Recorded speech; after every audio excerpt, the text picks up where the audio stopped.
Two names have been consistent year after year at the U.S. Open. Why is that? Coming up, we're looking at Rory McIlroy and Xander Schauffele. Two reasons why they have been so good, top 10 machines at the U.S. Open, but we have to start with this. They talk about driving at any U.S. Open. Well, in general, that has not been the case. Since 1999, the winner has been top 10 in driving accuracy only 8 times out of 25 U.S. Opens, but here's the catch.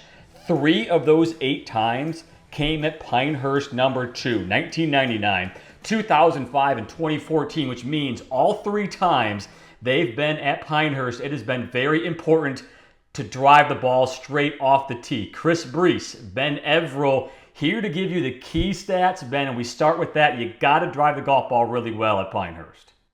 Pinehurst gives you trouble if you're not accurate off the tee. It's as simple as that, mate. You've got to be good off the tee, like you said. You've got to be accurate there. Otherwise, you're just laying, your chances at the foot of the golf gods. Because just off the side of every single fairway are these wasty areas and tufts of grass and sand and junk. In fact, you want to miss it further left or further right to have a chance in pine straw and trees. Because if you're just a little off, you're, as I said, the lap of the gods. You could be in big trouble.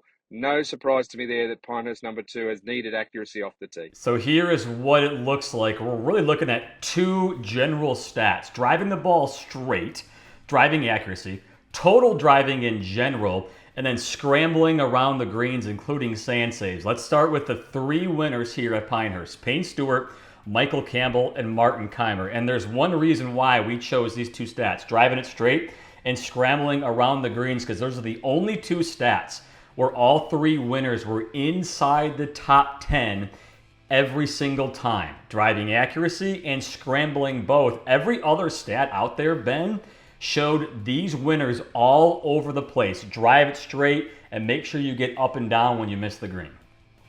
The reality is, you want to keep it out of the junk as much as possible. But if you do get there on the odd occasion, you've got to be able to find a way. We could make up a stat this week, strokes gained imagination, trying to get it up and down from those tough spots, both, just off the fairway, as we mentioned a minute ago, or around those greens. There'll be players deciding, do I putt up this slope? Do I chip low? Do I chip high? How am I going to approach these difficult shots? So you need the imagination and the skill around the greens, and you need to try to give yourself less of those situations that you actually have to do that. So it's going to be fascinating viewing, that's for sure. That's what this should bring. I know last time out, 10 years ago, we had a runaway winner. That was just one of those out-of-the-blocks things. I don't see that necessarily happening, unless, of course, it's the dude who won last week, because he wins every week now, it seems. He's possible. He's accurate enough to sort of get going again, Scotty Scheffler. But, we'll see. We'll see. It's definitely going to be a test for all of these guys. Start off the tee, work it out from there. Because in recent years, the knock on the U.S. Open is becoming too bomb and gouge, which we've seen a handful of times of winners the last few years. The fact that all of these guys had to hit the ball straight, and we showed the stat off the top of the show that in other U.S. Opens, it really was not that important. This week, driving the ball straight is going to be very important. Now, if we're going to include driving accuracy and scrambling around the greens, here's what we're going to do this week.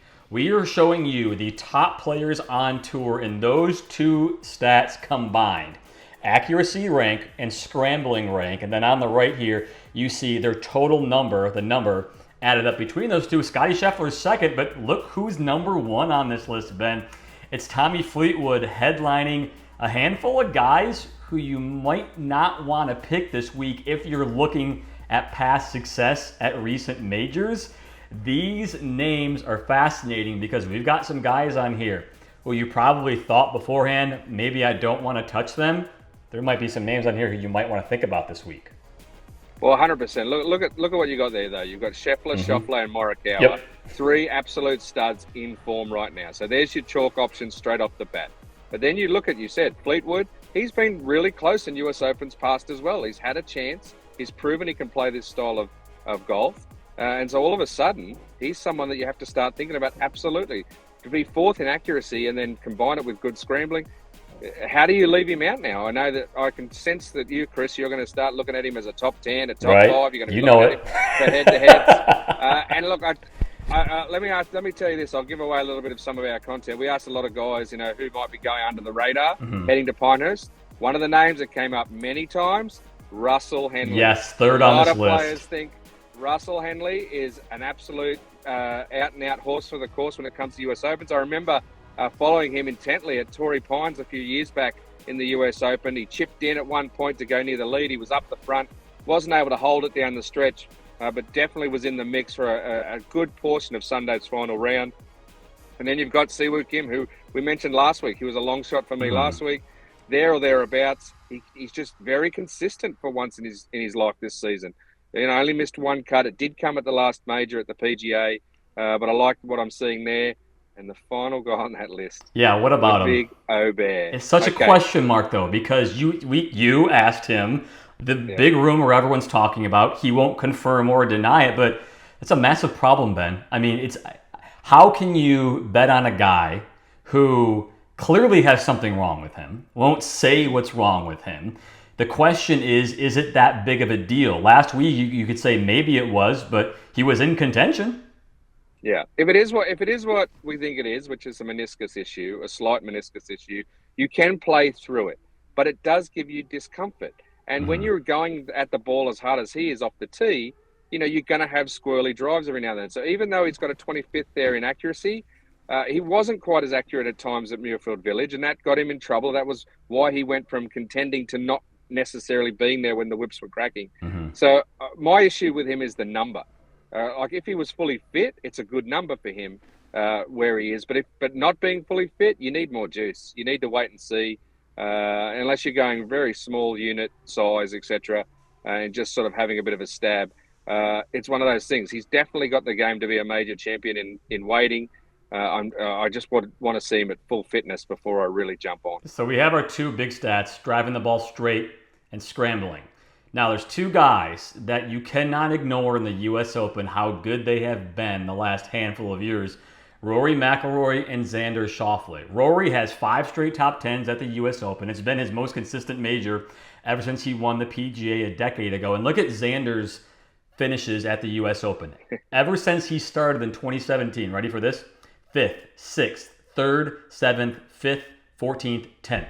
His worst finish is 14th place. So we're trying to figure out, why are both of these guys so good? We're talking about driving it straight and scrambling, but here's the ironic thing about Rory and Xander. Those two guys, Ben, are not necessarily at the top in driving it straight or scrambling. Two things that I want to focus on here with both these guys, why they've been so good at US Opens, and here's another key stat for you out there. How you start the tournament. Both of these guys have been very good after the first round. Rory's averaging 6th place after the first round. Xander's averaging 7th. They are at the top at the start, and everyone's got to go catch them and stay consistent with them. That's number one. Number two, they're driving it generally good, yes, but they're not making the mistakes. They're dinking and dunking. They're making their pars. They're avoiding the bogeys, so to speak. They're hitting the green, make their pars, put it in their pocket, and let everybody else around you fold. So what I want to get your thoughts on here are position after the first round, how you do on day 1 and day 2, and just not making a ton of mistake and grinding out those pars. What kind of players fit that mold is what everybody has to answer. So those two things, position after round 1, dinking and dunking and making your pars. No surprise for me there, because this is the US Open, and what happens is it's difficult. It's usually one of the toughest tests out there on tour every year, and the reality is if you have a slow start, you cannot catch up. There are not enough birdies out there for you to catch up. So you must start well. You must be in the mix. Look, you can be a few back, 4 back, 5 back, but if you start to give 8, 9 shots on anyone, you just don't have the birdie opportunities to catch. Then you're relying on everybody to come back to the field, and that's just not going to happen. So you have to be good off the start. You have to have your foot down from the start, but you also have to be selective where you take your chances. And I think that's what these two have worked out. Xander plays it straight and narrow down the middle, gets it on the green, and relies on his somewhat hot putter when it gets going. That's what he's been able to do. He had all those finishes. He's making more, say, 12 to 15 to 18 footers than anyone else in US Opens, and that's what's getting him up the board. Whereas for Rory, it has been a lot of bomb and gouge in certain places. He will have to rein that in this week. He will have to, go back towards accuracy rather than distance. It's never a problem to be long, but it is a problem to be, wild at Pinehurst. So he'll have to make sure he finds the fairway first and then hope that his putter gets warm as well. Because, as we know, when Rory putts well, the rest of his game is usually on song, so he can be right up there.